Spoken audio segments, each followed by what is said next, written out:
नमस्कार दोस्तों, आए दिन भोजपुरी के एक ही king power star Pawan Singh और खेसारी लाल के बारे में तो आप सुनते ही होंगे, दोनों की फिल्म भी देखते होंगे। पर क्या आपको पता है कि इन दोनों में से राजा कौन है? क्या आप जानते हैं कि सबसे अधिक प्रॉपर्टी, पैसा और रईसी वाली जिंदगी लग्जरी गाड़ियों के साथ कौन जीता है? वेल, इसी के बारे में आज के इस वीडियो में हम आपको बताने वाले हैं कि सबसे ज्यादा बड़ा, पावरफुल और रईस कौन है। तो दोस्तों, अगर सबसे पहले फिल्म की बात करें तो भोजपुरी के king power star Pawan Singh के एक फिल्म के लिए 1 करोड़ से लेकर 10 करोड़ तक चार्ज करते हैं। वहीं खेसारी लाल यादव की बात करें तो वह एक फिल्म के लिए बस 30 से 35 लाख रुपए ही डिमांड करते हैं।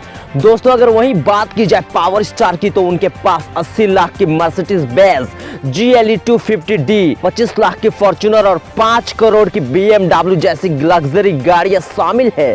और वहीं खेसारी लाल के पास 30 लाख वाली टोयोटा फॉर्च्यूनर है। बस इसके अलावा उनके पास 12 लाख का स्कॉर्पियो और लैंड रोवर जैसी गाड़ियां मौजूद है। इतना ही नहीं दोस्तों, पावर स्टार का दबदबा इस बात से भी पता चलता है कि उनकी कुल प्रॉपर्टी की कुल कीमत 500 करोड़ से भी अधिक है। और वहीं खेसारी लाल यादव की बात की जाए तो उनकी कुल प्रॉपर्टी 215 करोड़ तक ही खत्म हो जाती है। दोस्तों, पावर स्टार का पावर इंडस्ट्री में ही नहीं बल्कि रईसी के साथ साथ धन दौलत गाड़ियां सभी में देखी जाती है। अब आपको कमेंट करके बताना है कि इन दोनों में से सबसे ज्यादा धनी और रईसी और महंगी गाड़ियां किसके पास है। कमेंट करके जो बताइएगा।